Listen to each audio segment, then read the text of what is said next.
Starting.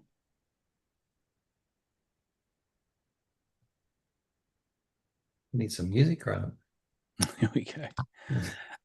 Yes. So here we are for the first Airheads Up Late for Australia, which is I was calling the different names. I've got this way of putting it in the calendar as Airheads Supper, which was a way so that there's Airheads breakfast and lunch as well.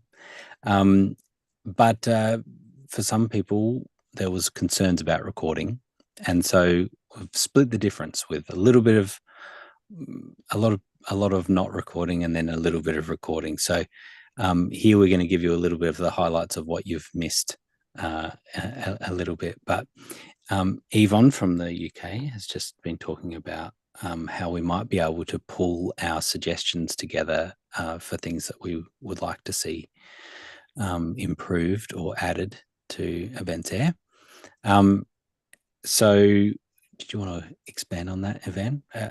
What were you saying? Yeah, it's just the number of niggles that we've had with EventsAir, and we get the response from support that that's not a thing at the moment, and it gets put into a development list, which I don't know how to see sight of that development list. I don't know if anyone else is having the same niggles as us or would like similar developments to EventsAir to us, and it's just really to be able to see, one, is it just something that I've got to suck it up and that's the way it is, or is there other people out there that would like, and as a pool of people, to be almost a stronger voice to be able to get EventsAir to do something about that particular. But because it goes into what seems to be a ever deep bucket at EventsAir, I don't know where the suggestions that I've made, one, have they just gone into the bucket and fell out the bottom, or are they actually being considered anywhere along the line, and whether any other users, like I say, have similar issues that would like addressing? Yep. I think it's a brilliant idea. And I think that one of the things that I have found that we're doing a lot of with Airheads when we're having our discussions is that we talk about all the workarounds, right? And we have the joke, like Sarah's joke of there's a script for that, or to change something. And so at what point are we like, why are we having to work around on workarounds and workarounds when we could just have the problem fixed, or a feature added or something like that? And so even us having our own space that is documenting some of the requests, because the chances are we would look at that list and go, yeah, I want that too. I would upvote that. I'd upvote that and that one, that sort of thing. And I think it's probably also that would also stem information and ideas sharing as well. So if someone's got a niggle, I don't know, let's say with the presentations element of EventsAir, I could look at that and go, I didn't even know you could actually do that. And so it's Right. almost a learning, and because what you don't know, do you? So yeah, I think it's probably got more functions than just potentially a wish list for developments, and to see how many people. Yeah. Yeah, totally agree. You were talking about before, which I guess this would be one of those things that you've asked about, is managing symposia within an event. And so that I understand it correctly too, is that you're taking submissions for symposia, and those symposia have submissions within them. Is that really the thing?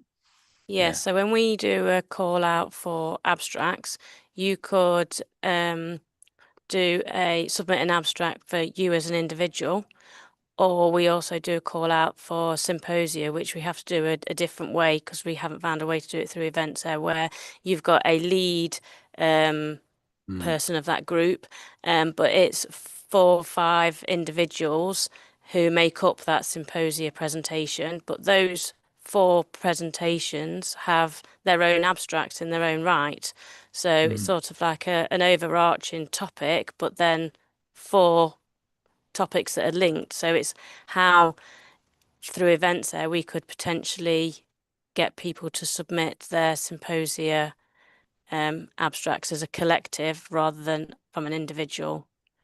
At the moment, the way we do it is a simple form that we put behind a button on the website that has got the main title of the symposia with a bit of information about that, and then speaker 1, 2, 3, 4, however many speakers you've got, will put in their abstract, and then we just get that to be emailed to us as a Word or a PDF document. That's the only way, because we haven't found a way of doing it within the actual submission part of doing it within EventsAir.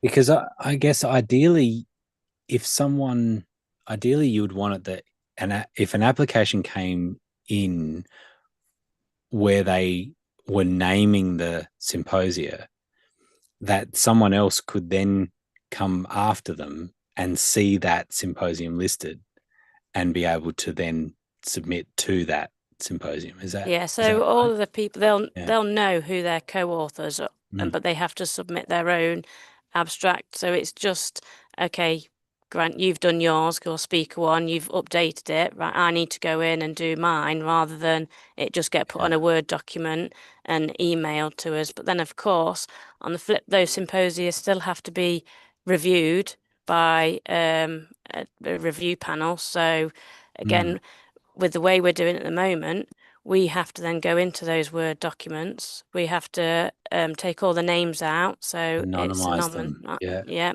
and then send. So we've got another document which has been anonymized. I can't even say that word. To go to to go to the reviewers. So there's no conflicts or anything like that. So yeah, we can't be the only ones doing symposia. There must be a way through EventsAir. No, I remember Even if it's a someone else did sticking mention. plaster way. I know, yeah. I know. It's just glued together somehow. And I did wonder about keywords and things, as some clever ways of using some keywords to tie it together, but it's still not right. We've had a complicated review process too, and so when you're talking about anonymizing, it was a completely manual process that we were doing. So they would want to print it out, all of the abstracts, and then just sit around and tick and cross and whatever they want to do. So it was a heavy process of of doing exports and things like that. But people have. I know that we've had conversations about it. I don't think that there was a conclusion necessarily, but I have heard other people talk about symposia within events. But that would be a good one. But yeah, you've got me thinking about, like, one of the things I was also asking in the survey just recently when we were saying about time zones was whether the Facebook group for EventsAir user group was working for people. And I haven't ran the stats, but it seemed like about half and half. Like, people were okay with it. For me, I can't get notifications to work. I'm an admin of the group. I get notifications about, hey, do you want to join this other random group? But I don't get a notification when someone posts, and I've been through all the settings and nothing seems to change it. So all of that to say that I was suggesting, do we do a WhatsApp community, or do we do a Discord, set up? And some of these other systems would have the ability to, have like a suggestions list or something, and people being able to comment and vote on them. That type of thing, I think, could be really because I think handy. with the Facebook thing, it's great for some communication, but if we're going to think about pooling all the ideas, and whether it's a document, I don't know, whatever it is, something.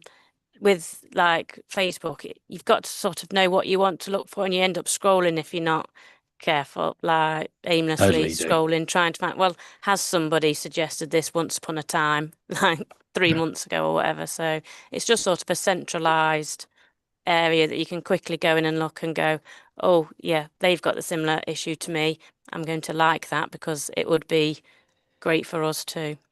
Yep, absolutely. Dior? I think, Yvonne, it's a brilliant idea. I'm not sure. Well, first of all, I know that we've had a number of occasions where we've been told, Medi in particular, who heads up the EventsAir Centium um, development team, IT, on yeah. the IT side of it. Mm. Beg my pardon. And so they've been checking out the sessions, and so they're mindful and listening to what our Airhead participants are doing. So we've got their ear, right? And he actually mentioned, I think he reached out and gave us a bit of a shout out once on social media saying we're all listening. So that's a cool thing. So Yeah, it is cool. Yvonne, I think you're on the money. I don't know whether the right thing to do is I mean, we could put something on the Airheads dashboard, for example, something super just to capture it. But I don't want to I don't want that to become an obstacle to getting the information to the people that need to know, right? And so I think we should give it some more thought. But I'm hearing you, because I too arrived at some points with suggestions going, it's not going anywhere. I'll just stop. And in fact, in recent weeks at the Airheads sessions, I've managed to find a workaround, to your point, Grant, to a number of the things I've been challenged with that I'm waiting for some development or something to evolve or, be clarified perhaps in some cases.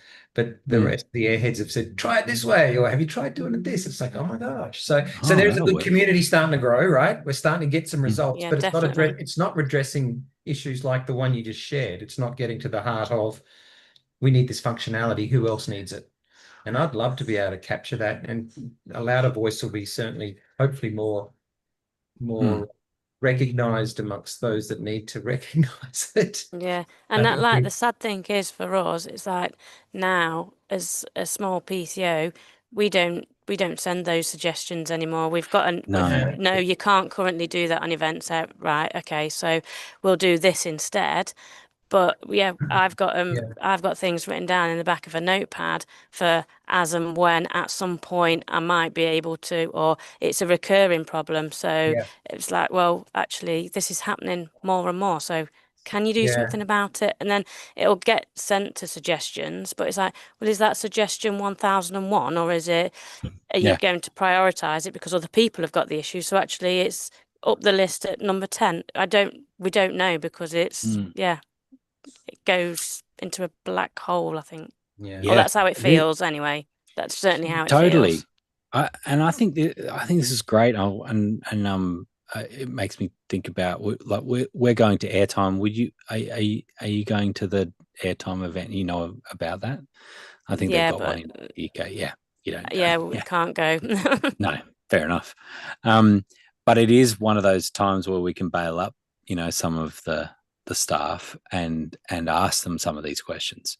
And so the thing that springs to mind immediately is that I'm sure that they would say, oh, don't stop sending us. That's really important. Don't stop sending us.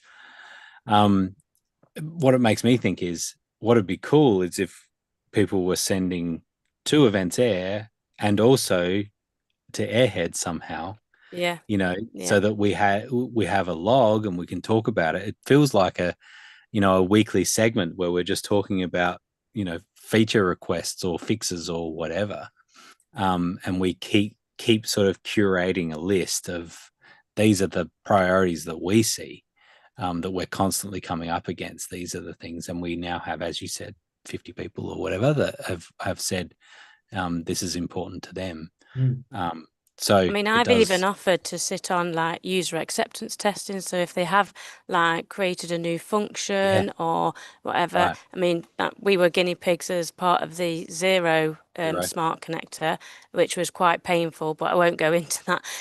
And it seems to have, I'm offering my time to be a super user and test whatever you've just give me a platform, a sandbox to test it. And no, nothing. I've said it several times to people I thought were influential in that, but yeah, nothing. So I think Renee being in the new position, I mean, it's a few months now, but being a head of product and having been there for a really long time, I think it'll be really interesting to see what happens over the next sort of 6 months or so in those sorts of areas. And so I'm keen to, have a conversation with her at the We're coming for event. you, Renee. Yeah, that's right. We want to, in the nicest possible way. They've We're been very coming to, receptive. I mean, we yeah, went to the airtime thing last year, and the conversations with Tom and Renee and some of the developers guys and senior management people as well, they've been really receptive, Yvonne. So I'm pleasantly yeah, surprised. And, we've caught up with them since then. It's been a better experience, a user experience from my perspective in previous years gone by. And they're undergoing, I mean, here I'm, sounds like I'm apologizing for them, but the reality is they've had an enormous upheave of redesigning this platform. change. And Yeah, that must drive them bonkers. But it's not to say that we still need some things fixed, right? We've got to just totally. we've just got to help focus, have a laser sharp focus on what's important and what's not, and let's not get Yeah. distracted with the things that look so I pretty. know. Just get some of the basics Yeah. working and deal with some of the development. But it's Yeah. not oh, sorry, go ahead. I was just going to say, I worked in IT support for nearly 20 years, Right. but it's not until you actually use a system Yeah. that you actually know how it works. So just from an IT, yeah, okay, it's working, you go off and help somebody else. And I did IT training and things like that, but it's not actually until you use that product day in, day out. So sometimes my worry is with support is literally they know how to support it. Doesn't necessarily mean they know how to use it and how people out there are using EventsAir to be able to deliver, whether it's a small event or a massive congress. They're just there. Yep, I've got a problem. Here's your solution. Off I go to the next ticket. I think there is a massive difference, and that's where they need super users to be testing before not their IT people. They need super users testing functionality before it goes live, in my opinion. But Love it. Love it. No, totally agree. Yep. sound like a bit of a geek though, don't I? Well, no, but it's true, right? And I think that there's some of the best, some of the best software as a service products out there are the ones that are used by the people, that they're continuing to use it themselves. I mean, a massive example of that is Amazon with AWS, right? Amazon Web Services is what runs the Amazon website. And so at some point, they're like, we've created all these amazing systems to run our huge website. Why wouldn't we offer that as a service to people? And it continues to, grow and develop because they're using it.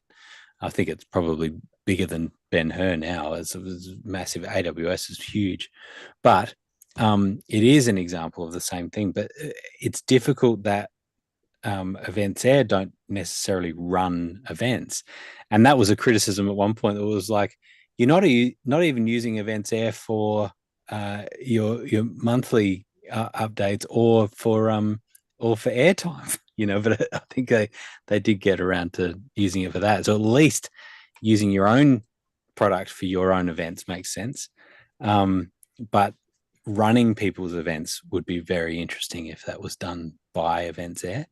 For them to see it. And I mean, we've even invited them to come on site, like come to an event. We'll show you around for half an hour or an hour, and you just see it, like see it being used at an in-person event. I think they'd learn a lot. It'd be an eye-opening experience. So anyway, we yeah, but I really appreciate your perspective, Yvonne, because it's I feel a little bit more fueled as I go into the event, seeing and being able to talk about some of these things, because I think it's become even more critical. I mean, software's been around forever, it seems, whatever it is, 20 years or whatever it is. And I think, so what's the difference from 20 years ago?